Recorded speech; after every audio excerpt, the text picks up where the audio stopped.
This is an amazing song, an amazing story, as it was. And then last night, he went and posted on Facebook. He said, "It's been difficult as I browse through the 50,000 plus messages and emails I've received in just the last week. The stories that have been shared paint a brutally honest picture. Suicide, addiction, unemployment, anxiety, depression, hopelessness, and the list goes on. I'm sitting at such a weird place in my life right now. I never wanted to be a full-time musician, much less sit at the top of the iTunes charts. Draven, a friend from Radio West Virginia, and I filmed these tunes on my land with the hope that it might, maybe, hit 300,000 views. I still don't believe what has went on since we uploaded that. It's strange to me.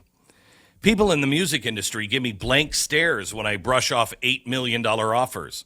I don't want 6 tour buses, 15 tractor trailers, and a jet. I don't want to play stadium shows. I don't want to be in the spotlight. I wrote the music I wrote because I was suffering with mental health and depression. These songs have connected with millions of people on such a deep level because they're being sung by somebody feeling the words in the very moment they were being sung. No editing, no agent, no BS, just some idiot and his guitar. The style of music that we should have never gotten away from in the first place." That being said, I've never taken time to tell you who I actually am, so here's the formal introduction. My legal name is Christopher Anthony Lunsford. My grandfather was Oliver Anthony, and Oliver Anthony music is a dedication not only to him, but the 1930s Appalachia where I was born and raised. Dirt floors, 7 kids, hard times. At this point, I'll gladly go by Oliver because everybody knows me as such. But my friends and family still call me Chris. You decide for yourself. Either way is fine with me. I feel you on that one, Oliver. I feel you. I feel you as Stu. I feel you. In 2010, I dropped out of high school at the age of 17. I have a GED from Spruce Pine, North Carolina. I worked multiple plant jobs in western North Carolina, my last job being in a paper mill in McDowell County. I worked third shift 6 days a week for $14.50 an hour in a living hell. In 2013, I had a bad fall at work, fractured my skull, and it forced me to move back home to Virginia.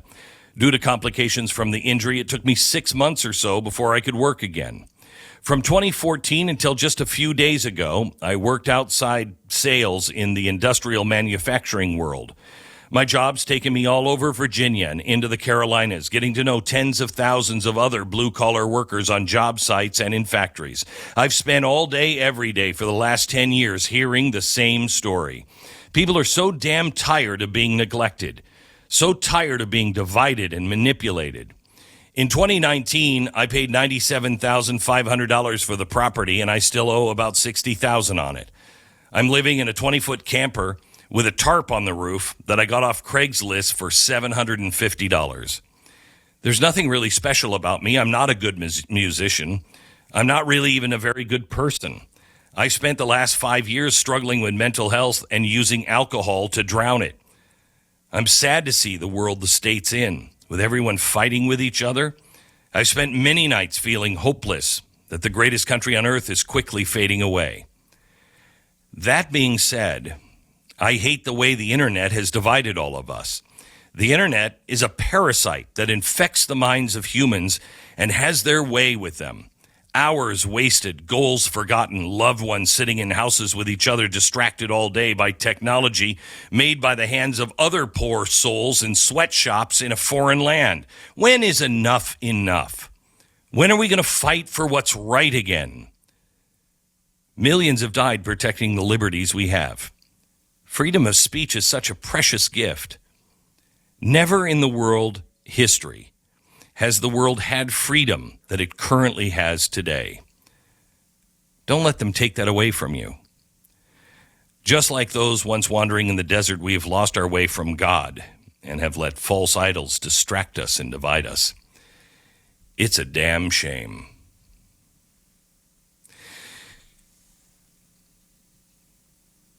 I want you to take his words at heart for a minute. that he only did this because he only wrote this song, not because he's a songwriter, but because that's in him. And he was struggling with something and he shared it. He didn't share it knowing that it would become this. He wasn't trying to do anything grand. He was just trying to solve a problem for himself. And then he shared. That's really the hard part. Sharing. Because we're all so afraid, and we're becoming more and more afraid of each other because people are actively trying to destroy our relationships with one another, destroy our modes of communication, our empathy for one another. We look at people now, if we even look at them, as just, I don't even know, objects, because the real world has become real in the fake world. That's the world too many people are living in. They're living online. And we're not treating people. We're treating people like we treat people online. And everybody's feeling it. Everybody knows it. He's not just connecting. The reason why he has to be destroyed is because he's the average guy who's just in his own way let his voice be heard. I'm on this incredible journey this summer. I don't know where this is going to take me or take us, but I'm trying to solve a problem for my children. And I shared it on the air a few weeks ago. And it was just me sharing. I wasn't trying to do anything other than just share what I was going through. And I can't tell you how many people have reached out to me and said, "Oh my gosh, I'm having the same problem. I don't know what to do, but I'm with you." I think this is what Billy Graham told me, that if people will just do exactly what the Lord says to do, and some people don't know what that is. Some people don't hear him clearly. I honestly, I think I hear him. I think I'm gonna die, and I'm gonna get up there, and he's like, "Dude, that wasn't me. More medication next time around." But I feel like I'm guided in some ways. You know, everything I do wrong, it's me. Everything that I do that it's good is because of him.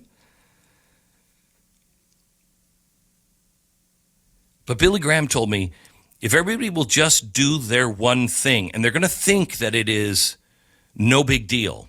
They're going to think, this is stupid. This isn't going to change anything. He said, it's as if the Lord is planning a surprise party for Satan. And the lights are going to come on, and we'll be just as surprised as he is. And the Lord will just go, "Surprise." And what we'll see in the light is that everyone doing just what they were supposed to do, nothing more, nothing less, has made this mosaic that we will all recognize only the God of Abraham, Isaac, and Jacob could put together. The things you do just to solve something for yourself, when you share them, I think shocking things come out of them. We all think that we don't have anything important to share or anything important. We hide. We hide our, in my case, alcoholism and self-doubt.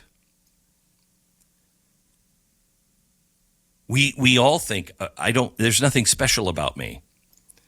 But there is. There really is. I mean, look at this. Here's this song that has just broken all of the, I've never seen the top 10, in the Beatles era, in Elvis's era, it wasn't uncommon for the top 10 to have 5 Beatles songs in it. I haven't seen that from a guy who's completely unknown. This is why evil is tearing us apart. This is why evil is trying to get us to not talk to each other. Evil cannot allow us to share what we really believe. Evil cannot allow us to see our common humanity, our common fears, our common problems, our common solutions, our joys, our wants. I'm convinced the first time I went over to Israel, I met with a bunch of Palestinians and I met with a bunch of Jewish people separately. And what struck me was they're saying the same things. I don't know why they can't solve this problem. They're saying the same things. I just want my kids to grow up in peace. I just want to go to work and be safe and maybe have enough to be able just to live my life. I don't need a jet. I don't need a big house. I don't need any of that. I just want my children to do a little better than I am. And that doesn't mean necessarily that they do better financially. We've put everything into finances. I've never said to my kids, you know what? Someday you're going to do better than I have. I've told my kids the whole time, good luck with that, because I won the lottery. There's no excuse, no reason I'm the success that I am. Here's what I want you to do. My dream for you is this: that you're happier than I am, that you have found peace faster than I found it. Others make us feel needy, make us need to follow our wants and to fear one another. Don't. Share the real you with people, and you just might be surprised in the end how much you've contributed to a better society.